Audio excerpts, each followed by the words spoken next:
नमस्कार, मी सायली ढवळे. MTB राष्ट्रप्रखर वक्तृत्व स्पर्धेमध्ये मी विषय मांडते हिंदू पदपातशाह छत्रपती शिवाजी महाराज. हे नाव ऐकताच अंगावर काटा उभा राहतो, हृदयाचे ठोके वाढतात आणि आमची छाती अभिमानाने फुलते. का? कारण छत्रपती शिवाजी महाराजांची कीर्तीच एवढी महान आहे.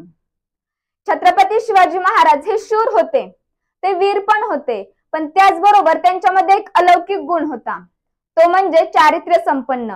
जगाच्या पाठीवर एकमेव असा राजा आहे की जो चारित्र्य संपन्न होता. चारित्र्य संपन्न म्हणजे काय? तर स्त्रियांचा आदर करणारा राजा.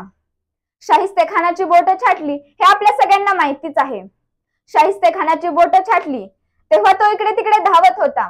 त्याची बहीण त्याच्याकडे येते आणि त्याला म्हणते, हुजूर गजब हो गया हुजूर, ओ सिवा मेरी छोटी बेटी को उठा ले गया. तेव्हा शाहिस्तेखान त्याच्या बहिणीला म्हणतो, चुप कर पगली, तू चुप कर. ओ सिवा किसी की उंगली काट सकता है, ओ सिवा किसी की गर्दन मार सकता है, पर ओ सिवा कभी किसी लड़की या औरत पर कभी हाथ नहीं डाल सकता. काय सांगितलं शत्रूने? ओ सिवा कभी किसी औरत या लड़की पर कभी हाथ नहीं डाल सकता. आपला राजा चारित्र्य संपन्न होताच, स्त्रियांचा आदर करणारा तर होताच, पण त्याचबरोबर कलाकारांचा देखील आदर करणारा होता. कविभूषण हे नाव सगळ्यांनी ऐकलं असेल.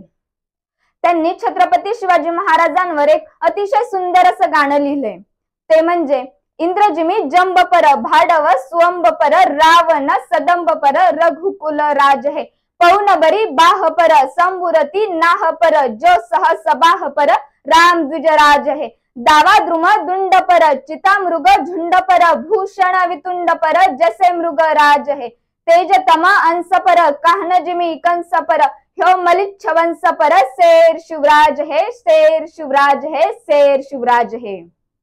हे गाणं लिहिणाऱ्या कविभूषणला महाराजांनी माणिक मोती देऊन त्याचा सत्कार केला. प्रबोधनकार ठाकरेंचे एक सुंदर वाक्य आहे, ते म्हणतात, एक वेळेस तुमच्या चंद्रावर देखील डाग असेल, पण छत्रपती शिवाजी महाराजांच्या चारित्र्यावर तुम्हाला एकही डाग बघायला मिळणार नाही. आणि ते खरंच आहे.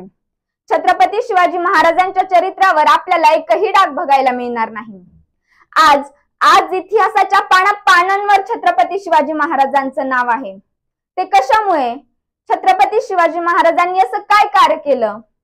तर छत्रपती शिवाजी महाराज हे नुसतं नेतृत्व कर्तृत्व नाही, तर ते एक सर्वोच्चतेचे प्रतीक आहे. सर्वोच्चतेचे आपण बघतो महाराष्ट्रात, भारतात सगळ्यात जास्त पुतळे स्मारके कोणाचे असतील तर ते छत्रपती शिवाजी महाराजांचे आहेत. का? छत्रपती शिवाजी महाराजांना स्वराज्याला 350 पेक्षा जास्त वर्ष होऊन गेले, तरीही त्या राजाची जादू कणभर पण कमी झाली नाही. इथल्या कोणाला सांगावं लागत नाही की छत्रपती शिवाजी महाराज कोण होते. इथल्या कोणाला सांगावं लागत नाही की महाराजांनी आपल्यासाठी काय केले. दूरवर कुठेतरी किलकारी ऐकू येते, छत्रपती शिवाजी महाराज की, आणि आमच्या तोंडातून जय कधी बाहेर पडतं ना हे आम्हालाच कळत नाही. एवढी जादू या राजाची आहे का? महाराज आंध्रच्या मोहिमेसाठी आंध्र प्रदेश मध्ये गेल्यावर त्यांनी श्री शैलम मल्लिकार्जुन मंदिरामध्ये दर्शन घेतलं. दर्शन घेऊन बाहेर आले. बाहेर आल्यावर त्यांनी बाहेरचा परिसर निहाळला.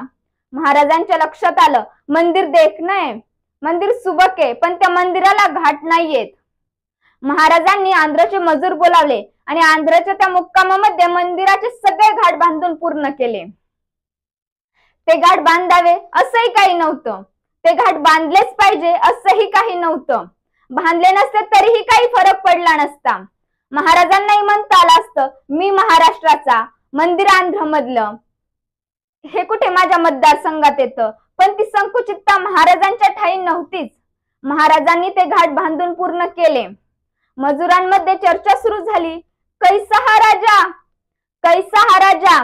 कित्येकी राजे महाराज इथे येऊन गेले, कित्येकांनी दर्शन घेतलं, घाट नाही येथे कित्येकांच्या लक्षात आलं, पण ते बांधावं वाटलं या जनतेच्या जाणत्या राजाला. कैसा हा राजा या राजाची प्रेरणा अखंड मिळत राहावी ना, यासाठी त्या आंध्रच्या मजुरांनी वर्गणी गोळा करून पैसे जमा केले आणि त्यातून श्री शैलम मल्लिकार्जुन मंदिरामधलं जे चौथं गोपुर आहे ना, त्यामध्ये महाराजांची मूर्ती बसवली. महाराजांच्या जिवंतपणे उभारलं गेलेलं पहिलं स्मारक महाराजांचं आंध्र प्रदेश मध्ये आहे. जय शिवराय.